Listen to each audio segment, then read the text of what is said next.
Good morning, Lovisa. Good morning, Tim. Good morning, everyone. Hello, And everyone. thank you. Thank you, Tim, for inviting me to your Friday Ascension update. Oh yes, Friday in the office, making the most of Oh, this glorious weather that we're having in the UK at the moment, and it's very pretty here. It's very pretty here. Nice. mm. So It's it's pretty here too, but it's a bit chillier still. But we have sunshine, it's green. We've had some rain, so it's really like everything's exploding. everything's going But pretty. Like, here in Uppsala, we're at the point where the lilacs are starting to bloom. okay, So, you can have like that as a reference point. I yeah, know we're behind even Gothenburg, where I was the other day. It's ahead of us. So, yeah, yeah. The yeah, further you go up country, the chillier it gets, I suppose, isn't it? yeah. Hmm.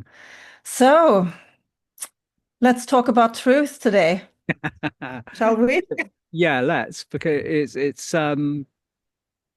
it's the universal and omnipresent subject that runs through the entirety of our ascension process from the very beginning of it all right up until the point where we are actually living in our kind of fifth dimensional heart-centered communities somewhere further along down the line. And truth is becoming very relevant, but it's not becoming Yeah, very relevant. It's becoming even more poignant at this moment to be yeah, anchored from whatever perspective that you're looking at it from.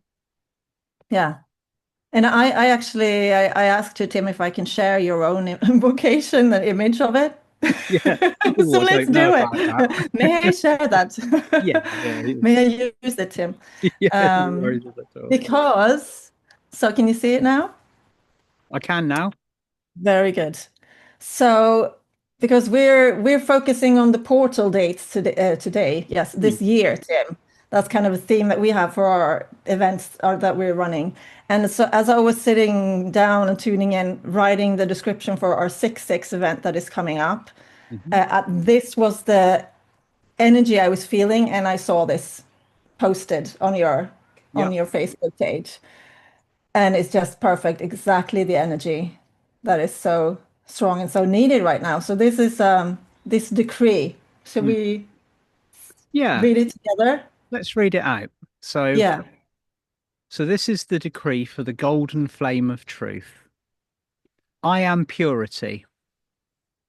I am purity. I am honesty. I am honesty. I am walking in my mastery.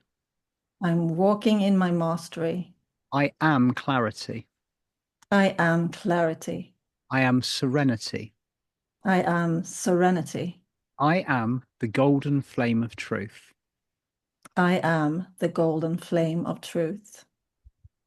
So just feeling a few moments for that to just, once you've invoked it, it's right there, isn't it? That Yeah, flame. I love that. Thank you for bringing that up and sharing. Mm, That's absolutely perfect. And it does very much lead into what we're going to be working with. Shameless plug here. Lavisa and I have got a 6/6 portal event coming up on Zoom, which is going to be working with these energies. But yeah, rather than just saving it for the date, the actual relevance of truth at the moment is very high. so It strong. also goes kind of hand in hand with the two worlds that we can witness the world of the organic, which is the one that we are living in, striving to create a golden future living within, and Mm, you have the falsities, and you have the world of the inorganic, and the system from which we have basically arisen and awoken ourselves from. But it's becoming, I don't know, this is the thing that confuses me slightly, because I don't know whether it's becoming even more untruthful or inorganic now, or whether it's always been that way, but we can see it more clearly. It's just everything is becoming so visible, and yeah. visibility becomes truth. You have to stand in truth. You have to be in your integrity. You have to speak and witness with clarity, and Mm. it's just becoming very defined, I feel. So I do feel that we can see it much clearer. maybe it's also maybe it's both what you said, but definitely we can spot Yeah. the what's not true and right much easier. And so when you get that feeling that something isn't quite right, listen to yourself, listen to your heart and to your intuition, Mm, to your absolutely. guides, to the signs. But Everything that's something kind that's of shouting really, loudly at you, sort of thing, like yeah. truth. But one thing with truth is also like, what is your truth? Mm, How are you, do you know? Have you stopped? Do you take time to be in your own sacred space in stillness to stop to reflect? mm, Because it's we've been very conditioned to like what to believe and what to want and right and to focus on. So yeah, it's make sure like tune in with yourself and give yourself space and like honor yourself really. very much so. It goes hand in hand with, I mean, everything always, you can always see how everything ties in together when you've been Mm. working with it. Um, as many people tuning in will know, I've been to Hamburg. There was a lot of very powerful work that occurred in Hamburg, particularly on the second day, when Miriam Beck brought through the ancestral and the karma release and everything. And I saw that continuing. It's been almost like an ignition, an ongoing process that's occurring up to now. Now, the whole point of that particular form of work was to remove the core fears and the triggers that exist within each and every one of us. Now, when you're carrying the burden of core fears, when you're carrying these distortions, when you're carrying these programs and these reactions to the world around Mm. us, that it distorts how we perceive truth, Yeah. because we're quite most of the time we're functioning from a trigger, whether we realize it or not. So now more than ever, it's absolutely tip of the pyramid important to be aware of what our triggers are, to be working with them, to actually have taken functional responsibility for ourselves so that we can Mm. see and feel and act upon truth when it is presented to us on a core universal level. It's very important. Mm. And I think the most important thing is like being in our truth, standing in our truth, like standing up for it. Because you were bringing in something that's important that I hadn't considered really. But it's so true that you don't just say, blurt everything out Mm. and There's then think about if it's hurtful. that's do you know what? There's a point that was raised by Joshua David Stone in one of his Mm. many amazing workings, and this is going right back prior to 2012. I think he wrote this particular piece in the mid 90s, even about how it's almost some people, I'm not saying all of them, some people on the spiritual pathway consider it's a spiritual privilege just to blurt out the first thing that comes into their minds as truth. This I'm going to say this. It doesn't matter whether it's hurtful or not, or whether I've assessed whether it's coming from a point of triggeredness or whether I've Mm. worked it through my heart. It just out it comes, kind of thing. And that needs to be addressed to the point as well when we're working on a level of self responsibility, that your truth might not necessarily be the truth. It falls into the category of an opinion. And so then, Mm. so realistically, we're striving for what is the truth. What is a lot of truth is Yeah. very subjective, and a lot of truth is down to our own personal programs and our triggers and what we carry within us and everything. So now more than ever, it's imperative to get that us clear so that we can read, so that we can sense, so that we can act upon information when it's given to us, and come from a point of heart-centeredness rather than Yeah. actually survival-based triggered state that many of us are in. It's it all Yeah. ties in quite nicely. I'm really feeling that. Like filter it through the heart Mm. first before you say something. Yeah. Absolutely, oldest trick in the book: think before you speak. Mm. What Yeah. is it? Kind? Is it necessary? Is it? Does it? Yeah. But very much like think with your heart. then Yeah. because I'm really feeling it like going through the heart before you send it out. And even if it is something that you feel, I have to state this, Mm. let it still go through the heart, send out the love with that statement. Absolutely. So, Everything. um, I mean, we're we're beginning to realize that words are spells. This is why the mm, Atlanteans were collared at the fall, so that we couldn't use our voices to the degree that we had access to them and the power of the throat chakra when we were holding a fifth dimensional frequency. If we were released mm, on the world for 10,000 years carrying that power still, then we would not have had the experience that we did navigating the depths of the third dimension. There would have been a lot of very, very powerful people wandering the planet. As that mm, happened, everything had to be kind of brought down to to the level that we had to survive the illusions of the matrix, so to speak. So now we've got our voices back. Now we've got that power back. It's essential that we use it with the utmost love and responsibility. mm, definitely. Mhm. And then, so I was talking about this, like standing in your truth and being seen and felt, and that's a challenge, but it's our mission really to do that, to go to actually be seen, because there may be different reasons why you avoid standing in your truth. It could be you want to please others, be liked, like that aspect, or because you'd rather not interact with that collective, with that 3D collective. But it's so important that we stand in our golden truth as beacons of light right now. So yeah, so if that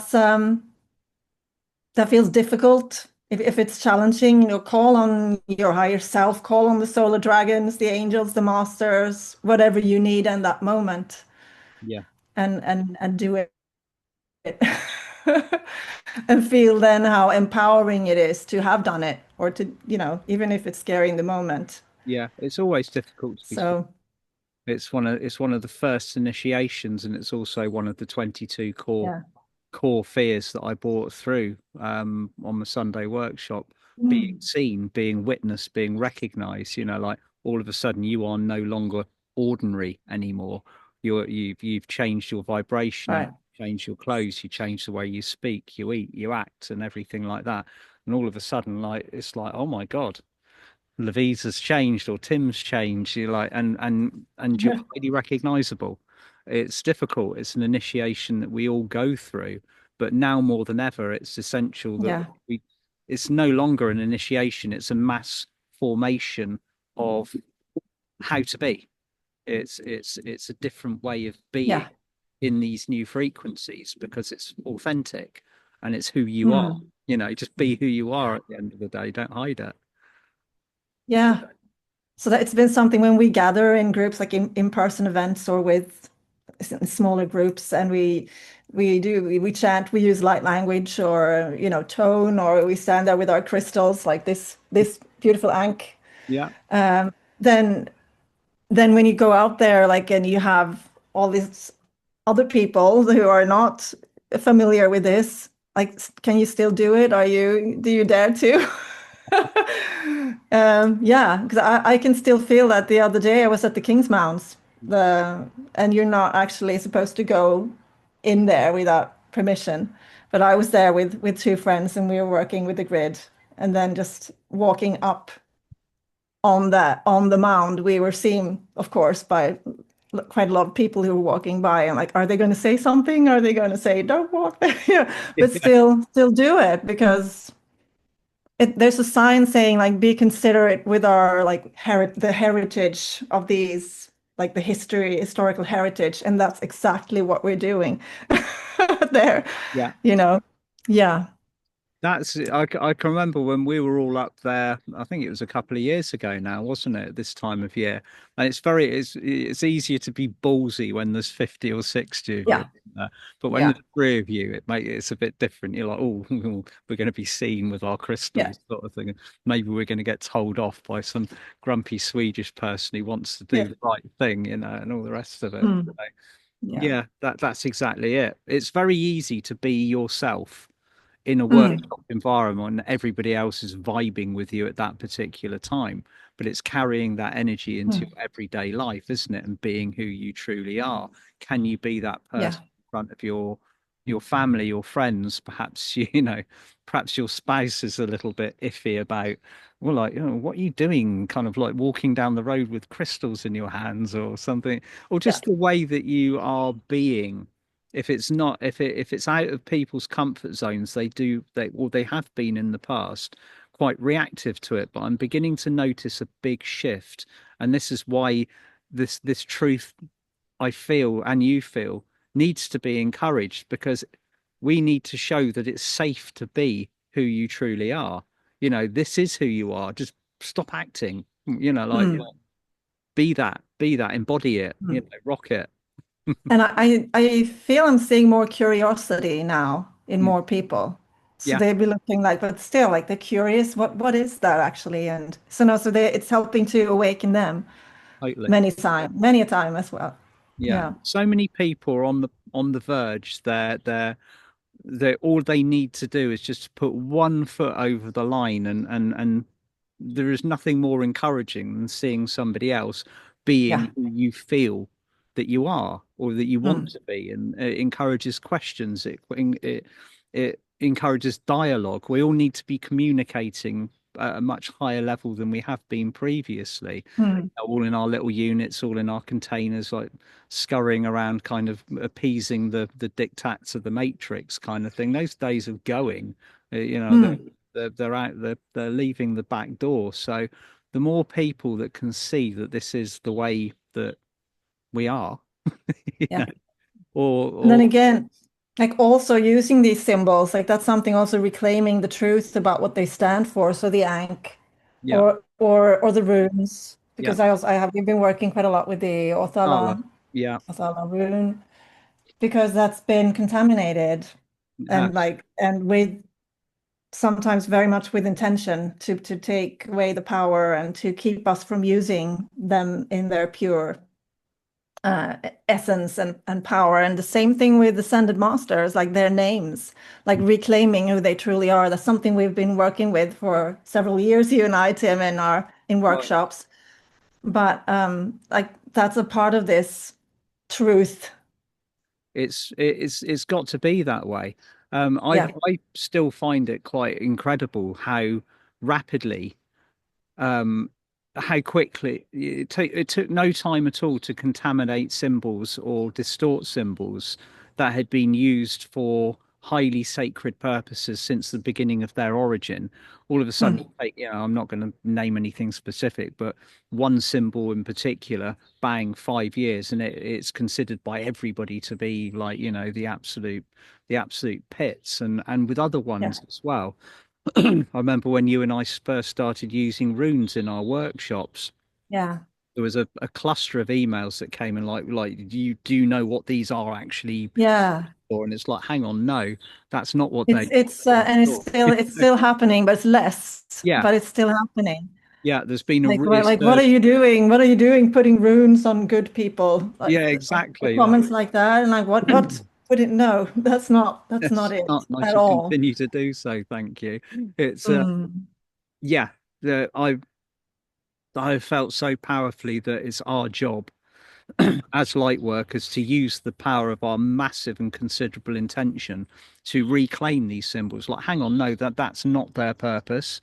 They Mm. belong to us, and with our good intention, with our heart-centeredness. The thing is, with any form of magic, magic can either be good or bad, Yeah. depending on the intention of the caster of the spells. So again, it's exactly the same with symbology. If you are intending to put negative energy through something, it will take that form. So obviously, the more good, the more heart-centeredness that is flooding back through these symbols again, doesn't take long to turn it round. It's people's minds that are the difficult ones to deprogram, and yeah, ongoing Yeah. project. Yeah. So we say like, what does the ANK stand for? The Ankh to me is the key to the fifth dimensional heart center. It's Atlantean in heritage. Originally, during the Golden Era, represented the openness, the activation of the fifth dimensional heart. As Mm. Atlantis fell and it got handed down through Egypt, it the sacredness of the Ankh devolved, as did the Yeah, energy, as did yeah. all the energy through that period of time, and now it's been reclaimed again. You know, You it's know, lucky for me, I hadn't read anything or encountered the Ankh before I started waking up in 2017, and I saw someone use one of your crystal Ankhs, Tim, and that's what drew me into like really what really is that? Yeah, investigating the energy. that's a gateway, and really like holding it over your heart. You can feel that. And then With the Othala rune is like the homeland, the paradise on earth, but it's really very much standing for unity to me. absolutely One, yeah, togetherness, the end yeah, result, the Atala to me is it's the celebration at the end of the work when we have all come together and we are actually living in that unity consciousness. yes, We'll all be, you know, we'll be everywhere on this planet in our own communities, but our heart-centered frequencies will be aligned, which is one thing that has been sorely missing for thousands and thousands of years now. So again, that symbology is very sacred. It's very high frequency. It's yeah, it's top tier stuff. feels good to have shared that today. Yeah, If anyone listening didn't know what they stand for, we're helping to reclaim yeah. their I mean, true there's essence. so many other symbols out there that have been inverted. They've been used for and such a short period of time, Mm, negative purposes, and of course, because of like the saturation of that going through and kind of me even down to media coverage, it mm, becomes bad in yeah. inverted commas because of the association with it. But it's our job to reclaim them. It really is. It's one of the first things that I was kind of told that we have to do. It's like those need positive light and vibrations flowing through them. Let's get on it, kind of thing. So yeah. Yeah. Thank you so much, Tim, for inviting me today. My pleasure, Lovisa. It's been lovely to catch up with you again. It's been very You. interesting.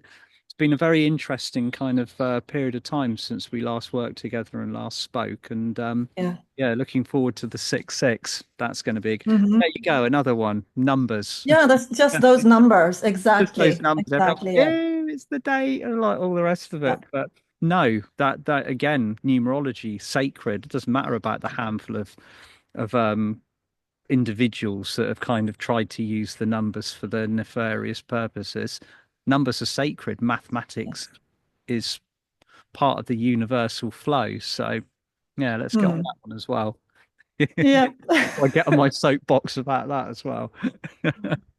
Excellent. Thank you, Lavisa. Thank you so Thank you. much this morning. And yeah, we will see you. Fancy coming and joining us for our 6-6 portal party. Well, I'll put Yep. details for this underneath the video. Sending you all lots of love. Lots of love. Bye. Bye. Bye.